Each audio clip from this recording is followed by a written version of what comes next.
Welcome back to In the Box, presented by Raising Cane's. Today in the box, we've got Kade Morris, a Modesto native who took his talents to the University of Nevada, Reno, and now he's bringing it to the Aviators. Let's get to know the guy behind the fastball. Welcome back to In the Box. We've got Kade Morris in the box today. So I know you grew up in California, and then you made your way out to the University of Nevada, Reno. How did that shape who you are right now? Yeah. Having the opportunity to go to Reno, it was far enough from home, but close enough to where my parents can make that trip every weekend to see us play. College, it's nice, you play on the weekend, so caters to some of those working families.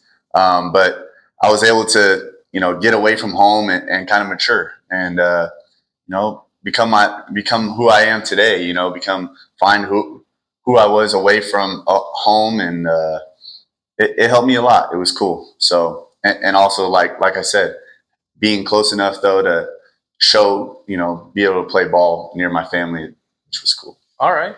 Making the jump from college to pro ball is a huge difference. So what have you taken from college that has helped you in pro ball, or what's some stuff that you left in college that may not work up here with higher level guys?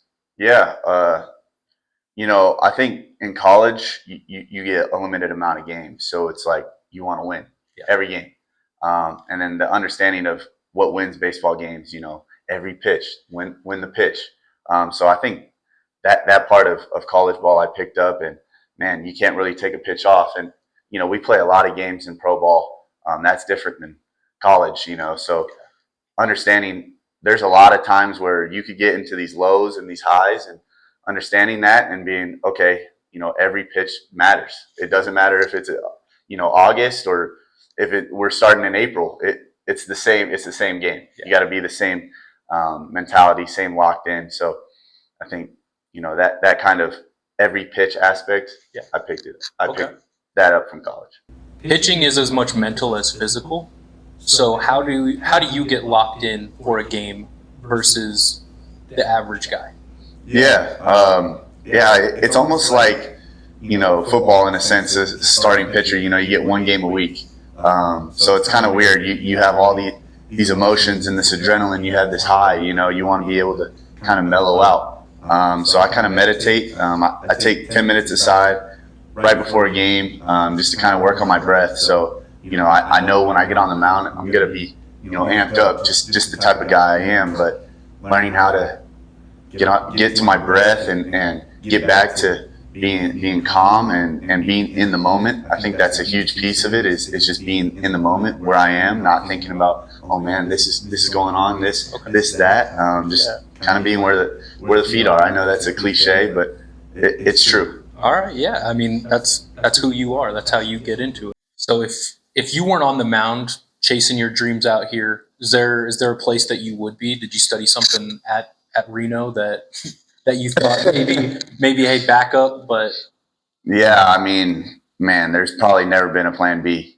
Even when I love that. That's awesome. That's awesome. It's awful, but I've had some family members come up to me, when I was little, and I was like, oh, what's plan B?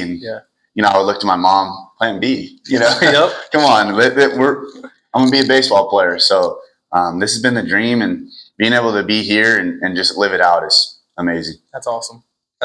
You talked about meditating a little bit to get in the zone, but as far as like music to lock you in or something like that, is there a go-to song that you have that really gets you going, or not much of a music guy? I'm a big music guy. I think it helps me mellow out a little bit. I like some Michael Jackson. I do my walk-up song. I did Man in the Mirror for a while. Right now I'm doing Billie Jean. It's just to kind of get in the flow state, like get into that groove, feel, like you know what I mean? I got you. Yeah. So music helps me get into that groove, and Michael Jackson right now has helped me a lot. Gotta love MJ. Yeah. Shout out. All right, let's move on to something a little bit more fun here. I know we just had our Cone Jesters night.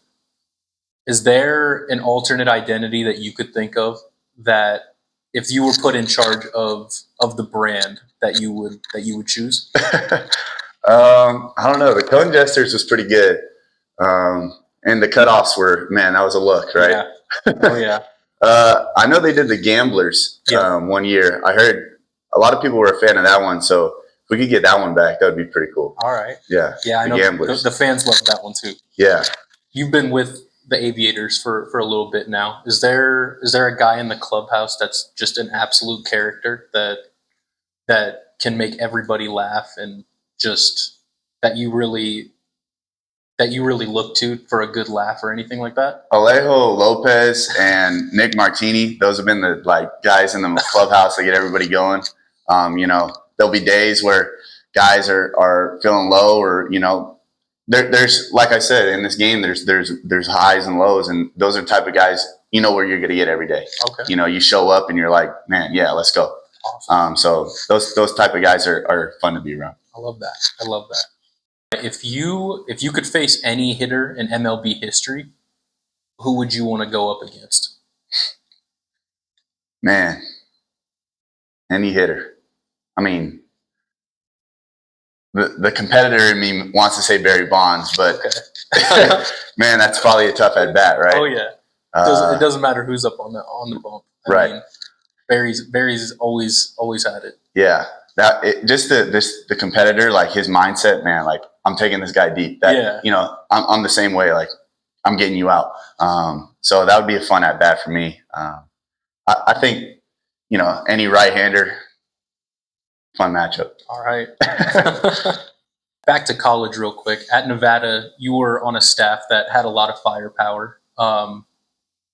What kind of helped shape you in college for just you? I know you said that college helped you grow a lot. So what did you really take from your time there that helped you become who you are in this clubhouse every day? Yeah. Man, there was a lot of things at Nevada, like, we had a rundown locker room. Some of just like the gritty stuff at Nevada, it's cold, it's windy. Our fall season is miserable. Yeah. My first 2 years we were, grinding out 5:30 a.m. lifts in the cold. And I love that. That was what made us Nevada. Okay. We were gritty. So, kind of taking that and taking that, yeah, it does suck, but loving the suck, like loving being comfortable, being uncomfortable. I know that's another cliche, but man, that's something that I picked up and I still use today. Reno's kind of in elevation. It's hard to pitch. They say it's hard to pitch in elevation. Learning how to pitch, how to navigate through it, and using some of the stuff here. I think people talk about the PCL. It's a high elevation league, but hey, I'm used to it. That's why I got this sinker. There you go. You've mentioned in other interviews that the key to pitching is confidence. Where do you get that confidence from? Man, it really is. I feel I take a pride in my work. I think that I want to outwork everybody. That's how I feel, and I just put my trust in the work. The confidence comes with every day I check the box. I did. All right, I don't want to say check the box, but I did everything that I needed to do plus some. And then looking back, being on the mound and, taking a breath and realizing, I did work my tail off to get here. I did work my tail off to be in this position. And then that gains confidence for me. Yeah. Okay. I've done this 1,000 times. Yeah. Back in. But this game kind of, sometimes you get low. Sometimes you feel like, damn, do I belong? Mm-hmm. And that's where that negative that it needs to go. So just having the confidence and knowing that you can, just look back on the work and be like, yeah, I got it. All right. And so something that I asked Henry Bolte in our first interview here, when you do get that call up to the league, who are you calling? Who's the first person that's going to hear from you that your name was called and it's your time? Oh, it's going to be my dad. Okay. Yeah, it's going to be my parents. First call is going to be my dad. That'll be, obvious. That's obvious. Yeah. I mean, so was there a certain coach in your entire career that really helped set you up with that confidence that you have and show you that there's more to this game than just being able to play ball? Yeah.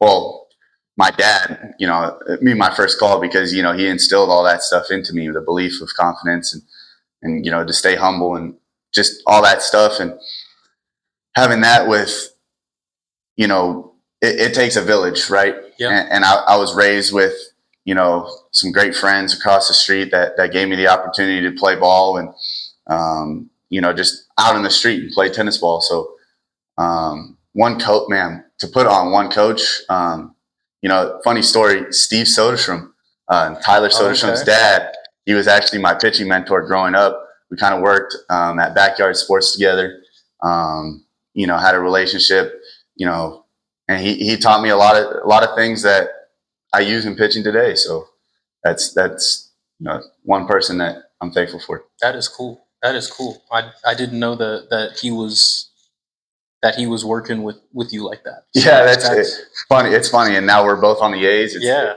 small world. It's crazy. Yeah. Last question here. What's something that when these Aviators fans watch you pitch out there, what's something that you want them to take away from who you are as a person and the player out there that you show them? Yeah, man, they're getting everything that I have. I'm a warrior. I think when I cross those white lines, it's, I'm ready to die out there. I really mean that. And I think that that is unique. And my competitor is something that I want to shine. And my faith is something that helps me with that. And God allows me to, shine this light. And I feel like people, when they see Kade Morris on the mound, they're like, yeah, that guy really wants it. And me, I could rest on that pillow at night knowing I gave it everything I had. I love it. Well, thank you so much for sitting down with us. Thank you for answering these questions, having the fans get to know you a little bit. Yeah, no problem. And I can't wait to see you up in the big leagues someday. And hopefully that's very soon, because, I mean, you're killing it. Yes, sir. Thank you. Yep, thank you.